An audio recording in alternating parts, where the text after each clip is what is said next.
Hi, I'm Rachel. Welcome back to Auxhart Gardening. This week on our garden tour, I am sorry to report that there's actually a lot of death in the garden.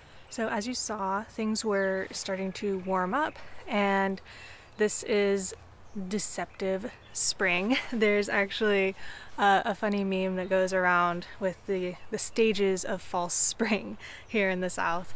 And we just went through deceptive spring where it gets really warm and you think spring is here, and then all of your hopes and dreams are crushed by a freeze.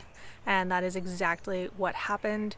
It was very warm, and then out of nowhere we had two 20-degree Fahrenheit nights in a row.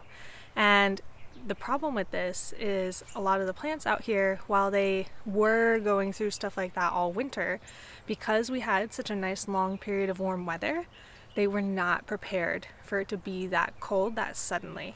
And a lot of stuff that normally would be very frost hardy just died. Now, I did cover some of the plants, and the ones that I was able to cover actually survived. And if I had known how badly things were going to go, I might have tried to be a little bit more resourceful and covered even more of the garden. I had hope that some of the things that had lived their whole lives outside, some of the stuff that had overwintered already, might actually do better than it did.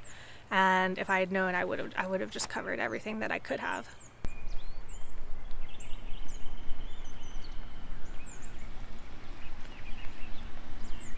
So one of the more surprising deaths to me was this mint plant. It's not like dead. I think it'll come back, but man, it looks awful. And if y'all remember, this plant looked great and healthy all winter long.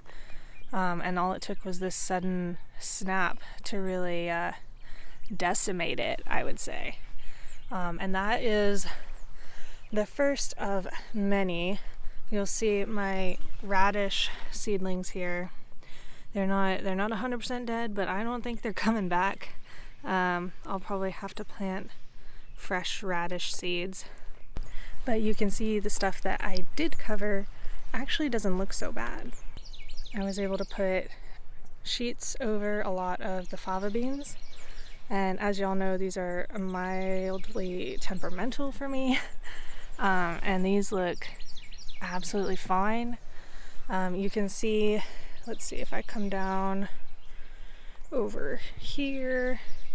This one did not make it under the covers, and it's obviously very unhappy. These ones did, and then I didn't have enough for this last section here, and there's just such a big difference between these and the ones that literally just had a bed sheet over them. And what the bed sheet does, even though it's not heating anything, it traps a lot of the warm air coming up from the ground, because the ground had time to warm up. And so the earth is emitting a little bit of heat, and the air was warm outside when I put the sheets on. And just the little bit of difference in temperature and that protection from the actual condensation of the cold, I think made all the difference. So even though it got down to 20 degrees, these plants that otherwise unprotected would have completely died are looking just fine. I did not get a chance to cover my spinach, but it actually looks fine. It came through the cold. Super hardy this spinach has been. But check out these weeds right near it.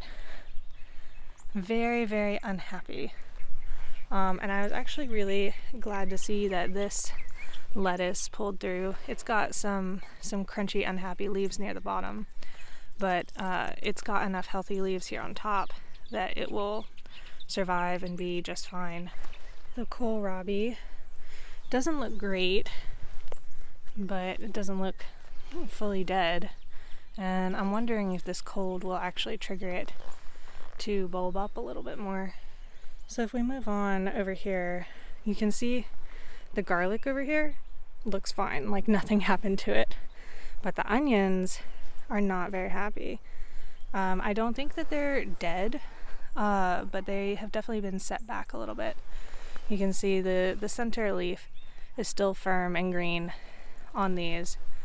And so I think they'll be all right, but they're definitely not very happy compared to the garlic. In addition to bed sheets, I also used 5-gallon buckets and empty pots, and actually some of those disposable metal pie tins to cover plants. And those also worked surprisingly well. Here is that beautiful kale plant. It is doing amazing. All it had was this bucket on top of it overnight. But one of its friends, who grew up same time as it, planted same time as it, not looking so great after not being covered. You can see this leaf here in the middle is okay, but the rest of them not so much.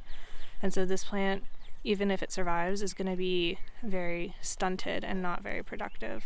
Moving on down the row are the extra lettuces and turnips that I planted. So I covered this one, and that one, and I did not cover this one. And all I used to cover these is I put one of these on top of that with a rock on top of it, and I also put this on top of that one, and this one even has a hole in the top of it. And I was like, I'm running out of stuff. This will have to do. Like, we'll see what happens. And look at that. It is doing fine. As opposed to this one that is still alive, but like everything else, very, very unhappy and now probably stunted.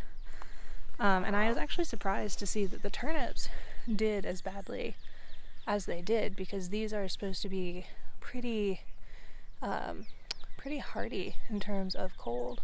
But like I said, it matters a lot whether or not the plant is used to the cold. And that is a big reason why you have to harden off your seedlings, either before putting them out into the cold or the warm, because these temperature shocks are not good for them. I'm just looking at the peas as I'm passing by, and I'm getting sad about them. This little one is looking okay, but then this one definitely has a lot of frost damage on it. You can see the leaves have turned dark and floppy. I'm not hopeful about getting peas this season anymore. I could start some more. You never know what'll happen. And the turnips, man. These had gone to seed. You can see there's still some flowers on these.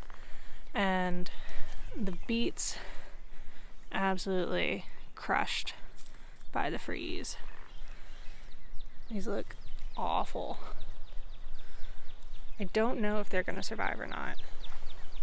They had these big roots too, which should theoretically be storing the sugar that they need to protect their leaves, because increasing the sugar concentration should decrease the freezing temperature.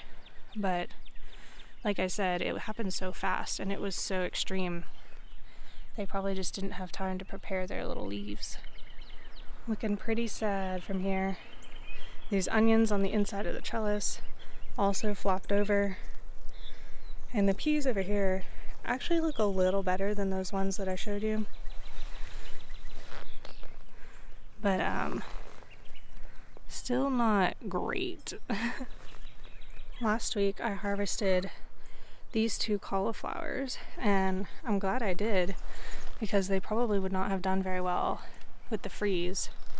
But these Brussels sprouts actually look perfectly fine. I see like maybe tiny bits of frost damage on the very, very tips of the leaves, and I'm not even convinced that I can really see it. These look honestly really great, and I'll probably get a couple more small harvests off of these plants before it gets too hot for them. And the garlic over here in this row, smaller than that previous row I showed you, but it is a different variety, so I could just chalk it up to that. I do have another comparison to show you though. This lettuce was one of the ones I started indoors, and I protected it because I knew it would be a little sensitive to that temperature change. And I had another one over here that I could not cover, and it didn't die, but definitely has some sad blackened dead leaves. Just yet another example of how a little bit of cover can make a huge difference.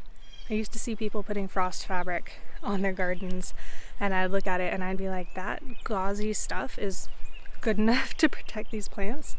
And I've now seen for myself how big of a difference it makes. I just can't even tell you guys how worth it was that I managed to cover what I did. We come over here to check in on the raised bed. Things are not looking as good over here either.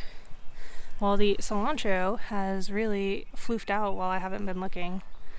The oregano, not very happy after that freeze. Again, this is one of those plants that like it looked absolutely fine all winter, and then all it took was this really extreme temperature swing to really upset it. I don't think it's dead. Parsley, same story, but you can see fresh little leaves in there. It's gonna be okay. However, the thyme is just, it's fine. Been super hardy through all of this. Some of you who follow my channel also know I've been working on clearing this sidewalk. Little by little, it was entirely grass, as you can see up there. And I've found that it is pretty sunken in over here. And I'm not real sure what to do about that. I've been told that I could call the county and see if they will fix it because it's technically their jurisdiction.